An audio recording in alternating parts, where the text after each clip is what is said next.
What's up, y'all? Thanks for sticking with me in this debate mini-series. This is Do Your Homework. We're getting into debate number 4. The lead up to this one, this is where mainstream media lost all credibility for me in their attacks on Vivek. It was ridiculous, man. The Hill said Ramaswamy lost the third debate. If for those of you who haven't at least seen bits and pieces of it, I did post the entire debate in the description for the last episode. Go click on it, and even if you don't watch it, just scroll through the comments and tell me if they're in line with what The Hill says. And I did post the article for The Hill in the description of this video, so you guys can read it on your own. Their article states that he lost because of an attack on Haley's daughter, which, as I said in the last video, and I'm not going to rehash it here, he did not attack her daughter. He simply said, your daughter's on TikTok. How are you telling other people's families to get their kids off TikTok? You don't have your own house in order. Remove the beam from your own eye before you remove the mote from your brother's. All right, you claim to be a Christian. Just practice what you preach.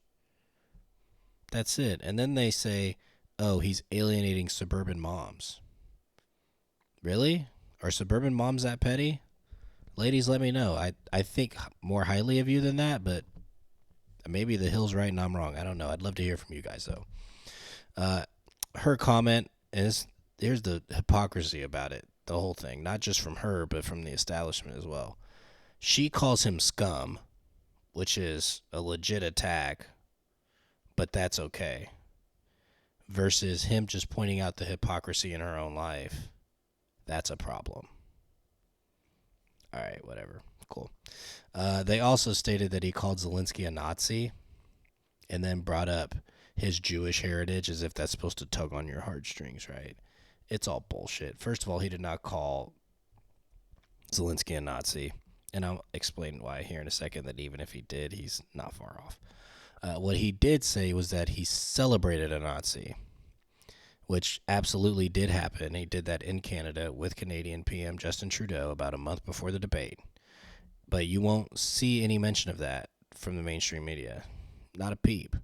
But you'll see a lot of them say, well, I'm pretty sure Zelensky's a Jew, so how is he a Nazi?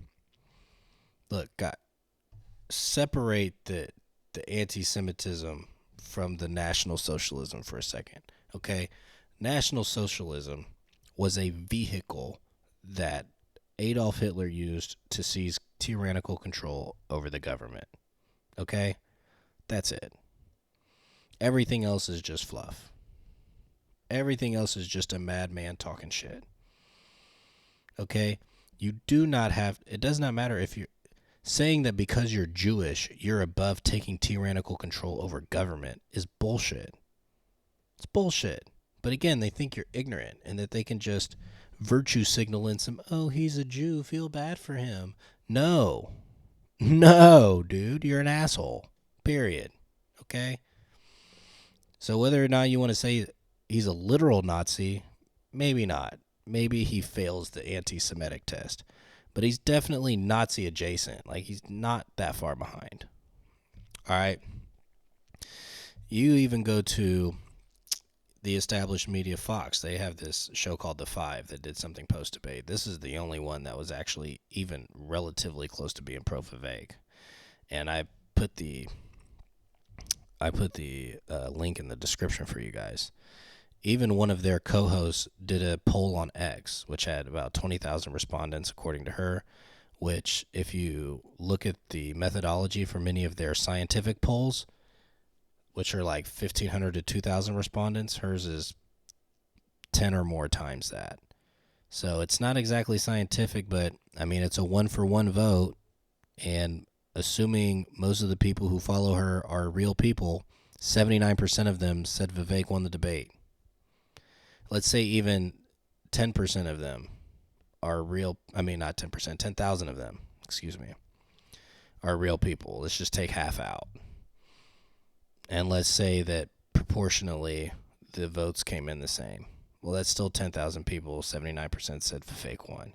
We could even take some away from him. I mean, you'd have to take a lot away from him. You could be in the 40s, and that's still dominating, right? You go look at Patrick Bet David.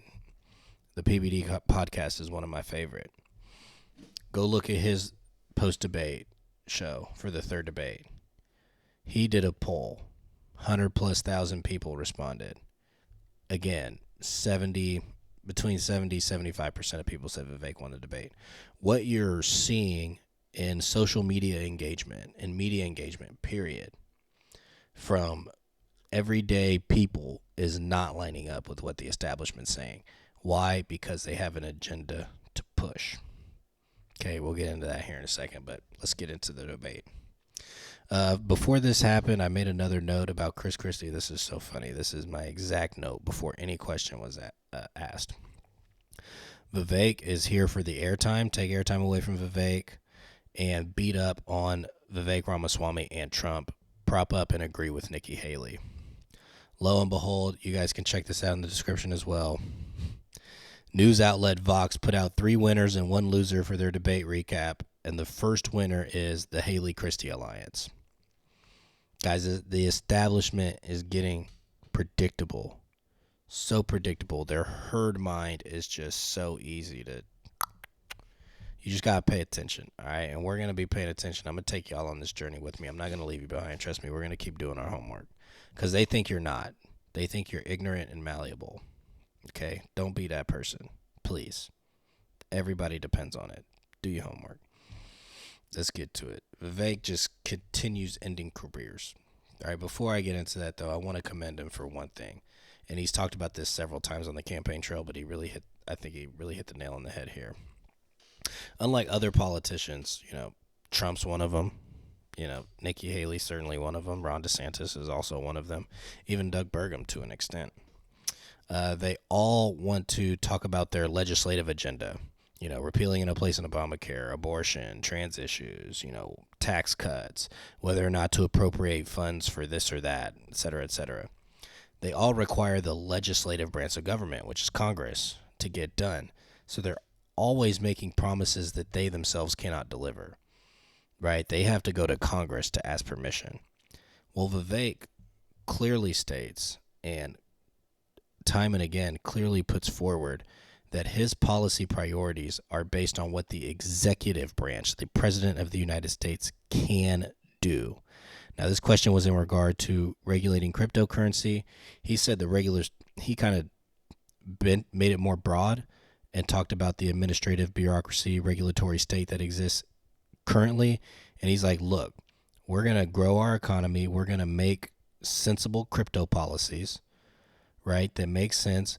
But there are other aspects, of this administrative state and this regulatory agencies that we have currently in place that have to go, right? And these are things that the U.S. president can do under Article 2. We can shut down many of these unconstitutional we can get rid of many of these unconstitutional regulations. We can shut down many of these agencies that should not exist. And these are all things that I can do that will help grow our economy, that will make America safer, that will defend liberty and justice, get rid of the regulations, expand competition in the marketplace, and put more money in people's pockets. And then we don't have to worry about a broken financial architecture because our financial architecture will have its integrity restored. Right, and then we combine that with sensible crypto policy and reining in the federal government to focus on pegging the dollar as a unit of measurement.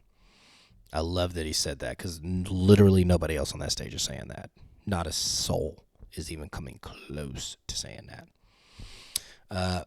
But on top of that, he called out Nikki Haley for a cup of coffee stint in the UN, which I thought was hilarious because that's exactly how long she was there.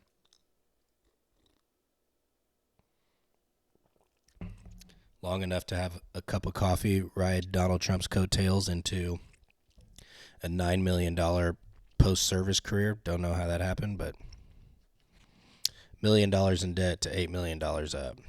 I'll get a site for you guys on that too. It's crazy. Vivek called her out for not being able to name the provinces in eastern Ukraine. I thought that was awesome. Awesome. And for those of you that are saying, Christian, she answered the question. Crimea is not in the Ukraine.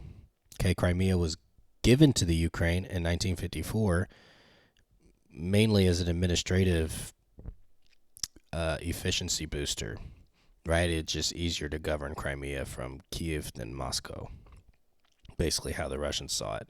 And it was all under the USSR anyway, so it's not like any of them had any real sovereign control, all right? Once you have the dissolution of the USSR, this is what we talked about in the second episode when I talked about Vivek's stance on Ukraine.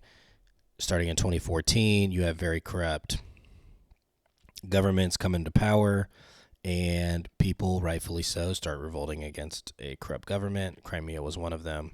Russia annexed them. There's been no revolts or anything since then. Seems like everyone's happy. So for her to say, well, we're going to send people into the Crimea, it's like, well, why are we sending people into Crimea? Crimea clearly wants to be part of Russia, and they're enjoying it. And it's been part of Russia since 2014, so it's not even a part of this war. So I don't even understand why you would even bring that up. But it was important for Vivek to do that because it just proves that this woman is clueless. She's fucking clueless, as are many of the people who are talking about these issues, which is why you have to do your homework, because otherwise they can tell you anything. Nikki Haley can make you believe that she knows something about the Ukraine. She doesn't know shit about the Ukraine. She's just as clueless as half of you watching this. Probably more so. It's ridiculous, guys. Don't fall for it. It was bullshit. Vivek was also correct to criticize her about the attack on Israel when she said it was an attack on the U.S.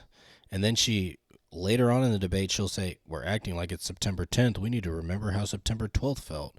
Trying to fearmonger her way into getting people to behave a certain way. It's bullshit, guys. I can't stand it. Right? And Vivek was right to say, look, you calling the attack in Israel an attack on the U.S. does not leave room for what is actually an attack on the U.S. And frankly, if you look at it even a step further, it's disrespectful to Israel. Imagine if 36 British people had died during 9/11.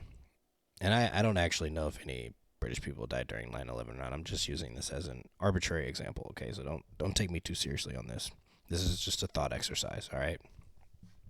36 people from the UK die in the 9/11 attacks. On September 12th, the UK Prime Minister comes out and says, this was an attack on the United Kingdom. You'd be like, yo, what the fuck? That should happen in New York. New York's a part of the United States of America, not the United Kingdom of way the fuck over there. What? That's disrespectful to the many thousands of Americans that died. The same principle applies. All right, so we can't just sit here and say, and you want to know why she's saying it was an attack on Americans? She's trying to get people emotional and riled up, because they know once you get people emotional and riled up, they'll believe things like the laws of physics suspended so two towers could just collapse in the middle of the fucking street and blame it on terrorism, right? They know once you get people emotional, they stop being rational, and then you can make them do whatever you want. Don't let her get you in your emotions, all right? Don't fall for it. It's all bad. They're all making stuff up. Ron DeSantis got in on the action. I thought he did a really good job of going after Nikki Haley for her dealings with China, which we talked about a little bit in the last episode. He said she was voted #1 governor for bringing Chinese to her state, which is funny. I actually did a little fact checking on this. Chinese investment went up from $308 million in 2011 in South Carolina to $670 million in 2015. So he's not wrong to say she was hardcore courting the Chinese. He also goes on to attack her about her ties to what he calls Wall Street liberals that support her, saying that they will not allow her to be hard on China, which is something that I said in an earlier episode. I also believe it's 1,000% true.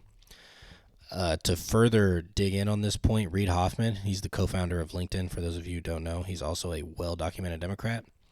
He recently gave $250,000 to Nikki Haley, one of her super PACs, citing that she's an institutionalist as one of the reasons for donating, despite his pledge to vote Democrat in 2024.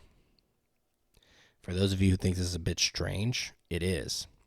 Let's ask some questions. Why do that unless you are hedging your bets? Unless you believe that if she wins, she will bend over for the institutions that fund her, why would you do that? Basically what you're saying is that if my candidate of choice in the Democratic Party doesn't win, but she does, I can still get what I want. That's what otherwise there's no point in doing that. That's a waste of $250,000. Right, and I'm sure many people watching this know there's a lot of things you can do with $250,000 other than waste it. So he's not wasting it. I mean, he's a businessman. He didn't become a multi-billionaire co-founding LinkedIn by being wasteful. Just think about that one for a second. She tried to go on to combat this by saying she wasn't captured by them or taking policy information from them, blah, blah, blah, blah, blah. Ramaswamy thankfully pushed back on this and said that it was later the same day after she met with BlackRock that she came out on cable TV and started talked about getting rid of anonymous speech and forcing people's internet profiles to match government-issued IDs and all this other stuff that basically enhances the surveillance state and the regulatory state that already exists here in the United States of America. They want to know what you're doing, what you're saying, when you're saying it, how you're saying it, all the time. They want to be able to match you to your ideas. That way they can put you in whatever label they want to put you in. Does she know that? I don't think so. I don't think she knows what's downstream from that. I think they told her to say it, and so she said it. But the real hypocrisy behind all this is that this is a woman who wants people to use their real names online, who doesn't use her real name in real life. Guys, you cannot get any more hypocritical than this. And this is not a policy position that she spoke on even one time. Not once in the previous 3 debates. Not once before she got on cable TV and said that did she say anything like that. But then she'll say, "Oh no, I don't do their bidding. I don't do that." Clearly, you do. And then when Vivek further comes out and says, "Nikki, I don't have a woman problem," after she goes on to try to use identity politics to say he has a woman problem, because he dared to talk about Kirsten Welker spreading lies, Ronna McDaniel being a loser, and Nikki Haley for being corrupt. He said, "You have a woman problem." He's like, "No, you have a corruption problem." And then when she's given a chance to tort back, she's like, "It's not worth my time. I don't have to answer him." No. Don't try to take the high road now. You don't have a fact-based rebuttal to offer, or you would be offering one. That way, this corruption question you could put to bed and never have to answer it again. Why would you deal with that in the rearview mirror? Why not just get that over with? Say, "Hey, that's not true, and here's why." Boom, here's the facts. Let him land on his face and look bad. She didn't do that. She simply said, "That's beneath me." Okay, well, how long before she's in office does she say "that's beneath me" when we ask her about how our defense money's being spent? Right now, from Trump to now, the DOD has not passed a single audit. How much worse is it going to get when somebody who owns stock in companies that produce weapons, how much worse is it going to get when she's in charge? How much worse is it going to get when she sends your sons and daughters to war? And you ask her a question, "Hey, what's going on?" "Oh, I can't answer that." She doesn't think she answers to you. That's the bottom line. She doesn't think she answers to you. She doesn't think she answers to me. She doesn't think she answers to the American people. She answers to those people who line her pockets. That's it. And I'm glad that Ron DeSantis and Vivek Ramaswamy at least teamed up to be able to demonstrate that to people, because that is the truth, and we are going to keep telling it. Again, I appreciate you guys sticking with us through this debate series. I will have my second episode on the ideal state and how the Constitution is set up coming out later this week. I will be traveling all day tomorrow, but I'm going to get these posted early in the morning so you guys have all day to watch them. And then I'll probably post my first TikTok while I'm in Hawaii, so y'all stay tuned for that. I hope you guys enjoyed this series. I'm looking forward to the next one.